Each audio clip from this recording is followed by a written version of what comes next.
This is me, Mohammed Sulaiman. As we are starting class 9th biology, so the first chapter of biology is introduction to biology, and today our topic is biology and its branches. What is biology? First of all, you have to know. Yeah, you are able to. After this video, you will be able to know what is biology and its branches. So, what is biology? What is biology?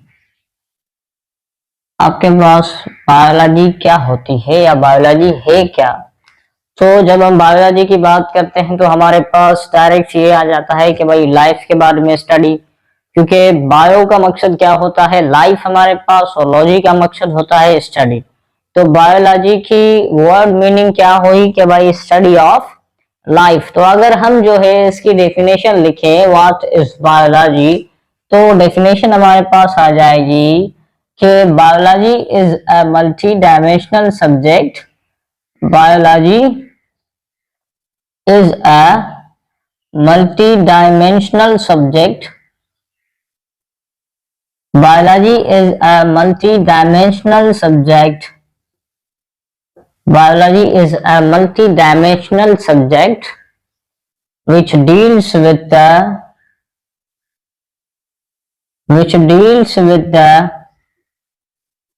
study of life। अच्छा, अगर हम life की बात करें तो life को आप जो है एक्सप्लेन नहीं कर सकते।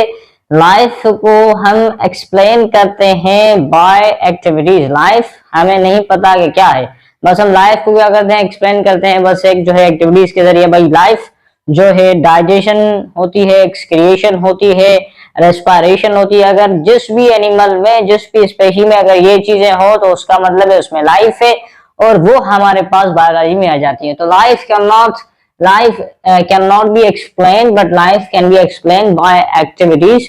एग्जाम्पल डाइजेशन, इरिटेशन या irritability and sensation, excretion, respiration. तो लाइफ को हम इन चीजों के जरिए जो है एक्सप्लेन करते हैं, because life is impossible to define. And life हम जो है लाइफ को हम एक्सप्लेन करते हैं, या life is another name of activities, हम ये भी कह सकते हैं लाइफ को एक्सप्लेन करते हैं by digestion, by excretion, digestion के जरिए, एक्सक्रिएशन के जरिए। उसके बाद हमारे पास इरिटेबिलिटी। तो इन एक्टिविटीज के जरिए हम क्या करते हैं, लाइफ को एक्सप्लेन करते हैं। हमारे पास और भी है, रेस्पिरेशन है, नर्व है, सेंसेशन है। तो ये चीजें जो है वो लाइफ को एक्सप्लेन करने के लिए मदद करती हैं, क्योंकि लाइफ जो है ऐसे तो इम्पॉसिबल है, लाइफ को हम डिफाइन नहीं कर सकते। सो कहते हैं कि life can be explain by activities like that. तो अगर हम चलें तो अब हमारे पास टॉपिक आता है branches of biology. Branches of biology को देखें तो हमारे पास जो बायोलॉजी की ब्रांच आती है फर्स्ट ऑफ ऑल वो हमारे पास है मॉर्फोलॉजी। मॉर्फोलॉजी हमारे पास मॉर्फोलॉजी का मकसद क्या है? मॉर्फो का मकसद होता है एक्सटर्नल, लॉजी का मकसद होता है डिस्कोर्स या डिस्कवरी या स्टडी। तो अगर मॉर्फोलॉजी है हमारे पास तो हम कहेंगे कि the study of external forms of living organism is called morphology. अगर लिविंग ऑर्गेनिजम्स के एक्सटर्नल फॉर्म्स के बारे में पढ़ा जाए तो उसे हम मॉर्फोलॉजी कहते हैं। तो डेफिनेशन बनेगी द स्टडी ऑफ, या it is the branch of biology. It is the branch of biology. बस ये क्या करते हैं, ब्रांच ऑफ बायोलॉजी ऐसे ही डेफिनेशन को एक्सटेंड करने के लिए लिख देते हैं। It is the branch of biology that deals with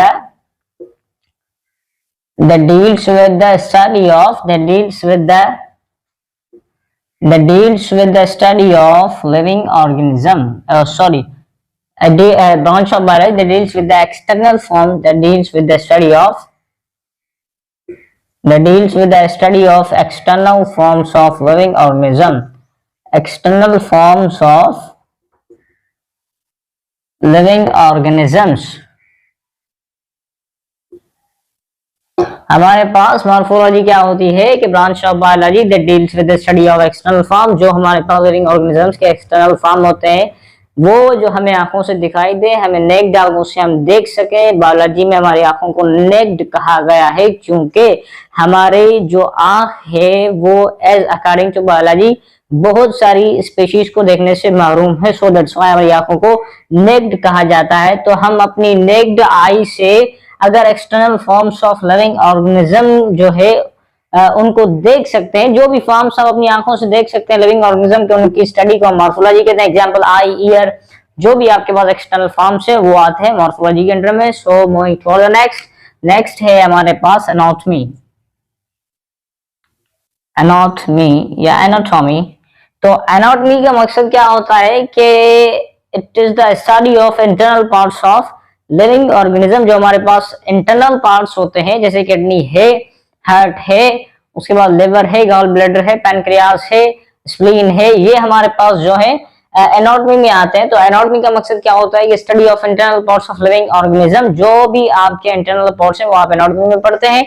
और बाय कटिंग देम ओपन, क्योंकि आप जब कटिंग करते हैं, सर्जरी करते हैं, सो दैट्स व्हाई, तो तब आप जो है उस ऑर्गेनिज्म के ऊपर जो है वो स्टडी कर सकते हैं। तो एनाटॉमी की डेफिनेशन लिखते हैं, it is the branch of it is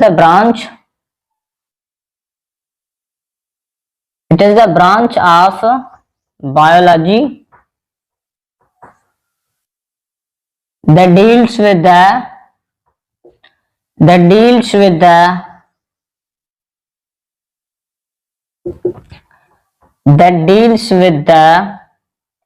internal parts of living organism, internal parts of living organism। सो हमारे पास एनाटॉमी का मकसद है कि it is a branch of biology that deals with internal parts of living organism. जो भी हमारे पास internal parts होते हैं, एग्जांपल किडनी है जिसे हम आंखों से नहीं देख सकते, ऐसे नहीं देख सकते, बाय कटिंग देम ओपन, जब कट करेंगे तो हम देख सकते हैं, by cutting them open, by cutting them open, बस बाय कटिंग देम लिख देते हैं, ठीक है। जब हम कट करते हैं स्किन को तब हम जो है इंटरनल पार्ट्स को देख सकते हैं। सो दैट्स व्हाई कि जब इंटरनल पार्ट्स की स्टडी की जाती है तो उसे एनाटॉमी के अंदर रखा जाता है। अगर आप कहते हैं कि भाई मसलन हमारे पास किडनी है, किडनी के अंदर नेफ्रॉन्स है, नेफ्रॉन्स के अंदर हमारे पास बोमेन कैप्सूल है, उसके बाद हमारे पास लूप ऑफ हैनल है, तो ये हमारे पास क्या हुई, किडनी की एक इंटरनल स्ट्रक्चर हो गई। तो हम कहते हैं कि अगर आप जो है किसी भी इंटरनल पार्ट्स जो होते हैं उनकी स्टडी करते हैं तो उनको एनाटॉमी में रखा जाता है या उसको एनाटॉमी कहा जाता है उस ब्रांच को। It is the branch of biology that deals with internal parts of living organism. So now moving toward the next, हमारे पास है सेल बायोलॉजी। हमारे पास है सेल बायोलॉजी। तो सेल बायोलॉजी तो सिंपली नाम से ही हमें पता चलता है सेल बायोलॉजी, तो इसका मकसद क्या होगा कि सेल की स्टडी। सेल बायोलॉजी का हमारा दूसरा नाम भी कहते हैं साइटोलॉजी। साइटोलॉजी का मकसद भी क्या होता है, सेल बायोलॉजी। तो हम जब सेल की स्टडी करते हैं तो उसको हम सेल बायोलॉजी कहते हैं। तो सेल बायोलॉजी में लिख देता हूं बहरहाल, सेल बायोलॉजी, सेल बायोलॉजी को हम साइटोलॉजी भी कहते हैं। और हमारे पास डेफिनेशन होगी, it is the branch of biology that deals with the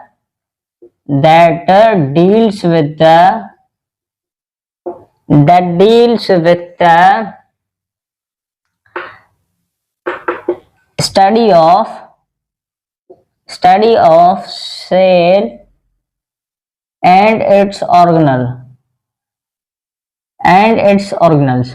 cell की हम स्टडी करते हैं और उसके अंदर जो भी ऑर्गेनल्स होते हैं उसकी हम स्टडी करते हैं। तो सेल बायोलॉजी में हम इनको पुट करते हैं। जब आप सेल की स्टडी करेंगे तो सेल बायोलॉजी में ही पढ़ेंगे या साइटोलॉजी में ही पढ़ेंगे, ठीक है। तो सेल बायोलॉजी के अंदर हमारे पास जो है ऑर्गेनल्स की अगर बात करें तो हमारे पास cytoplasm, nucleus, ribosome, lysosomes, vesicles, Golgi body, something, ये जो हमारे पास एंडोप्लाज्मिक रेटिकुलम वगैरह ये सब होते हैं। तो जब आप इनकी स्टडी करेंगे तो आप ये सेल बायोलॉजी पढ़ेंगे, ठीक है। तो उसके बाद अगर हम कहें हमारे पास ब्रांच आती है वो है हमारे पास फिजियोलॉजी। फिजियोलॉजी अगर हम कहें, फिजियोलॉजी का मकसद है कि deals with the study of functions of living organism. जो हमारे पास फंक्शंस होते हैं फिजियोलॉजी में हम क्या पढ़ते हैं, functions of parts of living organism. जो हमारे पार्ट्स के हमारे पास फंक्शन होते हैं वो हम फिजियोलॉजी में पढ़ते हैं। सो हमारे पास नेक्स्ट हमारे पास ब्रांच है, वो है हमारे पास environmental biology. Environmental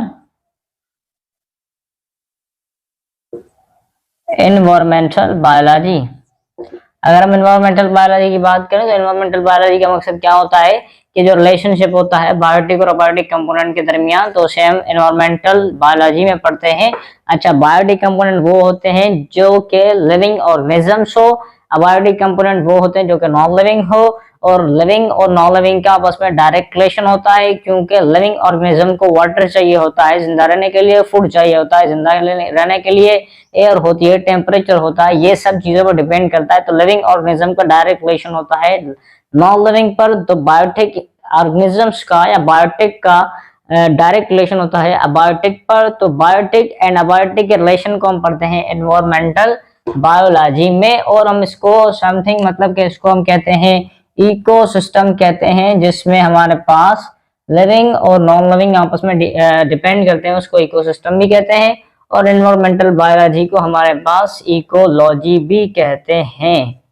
so now moving toward the next, हमारे पास आती है, इसमें क्या है कि relationship between study of relationship between biotic and abiotic. अच्छा, उसके बाद हमारे पास बायोटिक लिविंग को कहते हैं, अबायोटिक नॉन लिविंग को, ठीक है। उसके बाद हमारे पास आती है टेक्सोनॉमी।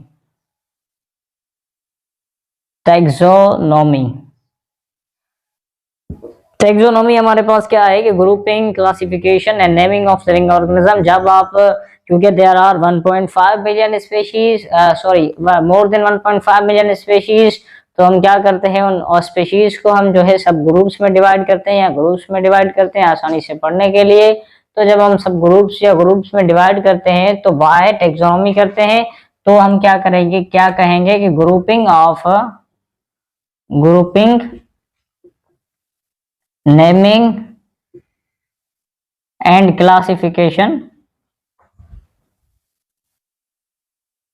ऑफ लिविंग ऑर्गेनिज्म, वो हम करते हैं टेक्सोनॉमी में। उसके बाद हम कहेंगे जेनेटिक्स। जेनेटिक्स का मकसद क्या है कि स्टडी ऑफ जीन जब आप स्टडी ऑफ जीन करते हैं, मैनिपुलेशन ऑफ जीन करते हैं वन टू अनदर ऑर्गेनिजम्स या बैक्टीरिया पर जो है निकाल के जीन किसी और में प्लाज्मोडियम में इंसर्ट करते हैं, बहरहाल प्लाज्मिड्स में इंसर्ट करते हैं। तो जेनेटिक्स का मकसद ये है कि सिंपली स्टडी ऑफ हमारे पास जीन, और जीन हमारे पास जो है वो हमारे पास मेजर जो है ऑर्गेनल है या मेजर जो है एक स्ट्रक्चर है फॉर हेरिडिटी, ठीक है। जीन हमारे पास मेजर स्ट्रक्चर है फॉर हेरिडिटी। तो जेनेटिक्स भी हो गया। और now moving for the next, हमारे पास है एम्ब्रियोलॉजी या डेवलपमेंटल बायोलॉजी। एम्ब्रियोलॉजी या डेवलपमेंटल बायोलॉजी,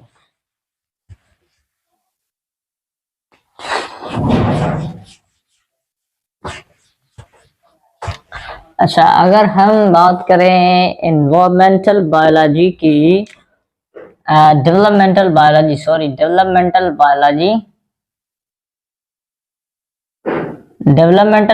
का मकसद है the study of developmental stage of embryo.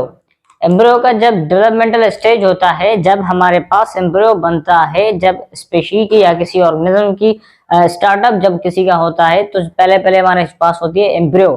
तो एम्ब्रियो जब आहिस्ता आहिस्ता डेवलप करता है तो एक जो है ऑर्गेनिज्म जो है डेवलप होता जाता है। तो हमारे पास एम्ब्रियो की जो डेवलपमेंटल स्टेज होती है उसे हम डेवलपमेंटल बायोलॉजी में पढ़ते हैं, या डेवलपमेंटल बायोलॉजी को हम कहते हैं एम्ब्रियोलॉजी। इसका मकसद ये है कि study of developmental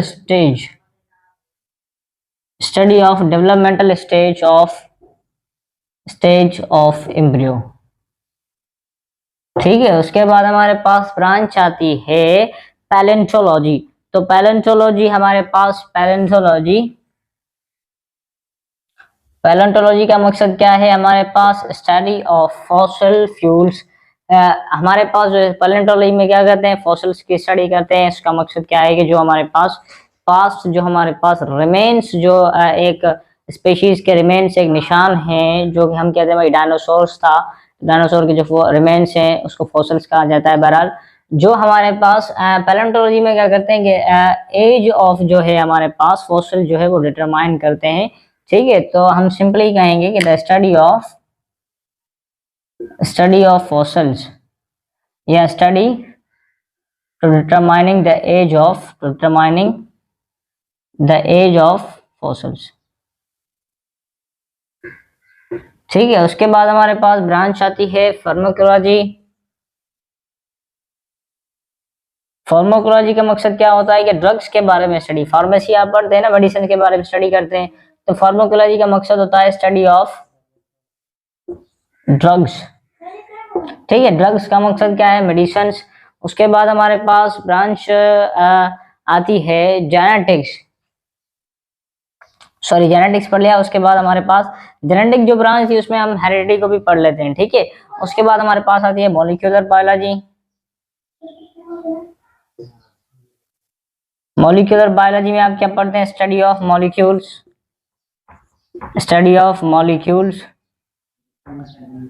and its constituent.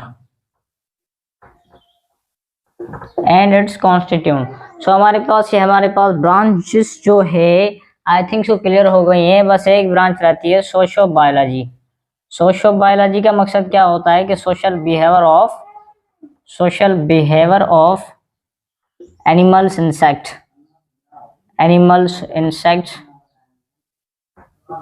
और ETC। ठीक है, जो इनका बिहेवियर होता है आपस में एनिमल्स का, इंसेक्ट का, वो हम सोशल बायोलॉजी में पढ़ते हैं। तो आई होप कि आपको ब्रांचेस और बायोलॉजी क्लियर हो गया। So meet you in next lecture. खुदा हाफिज।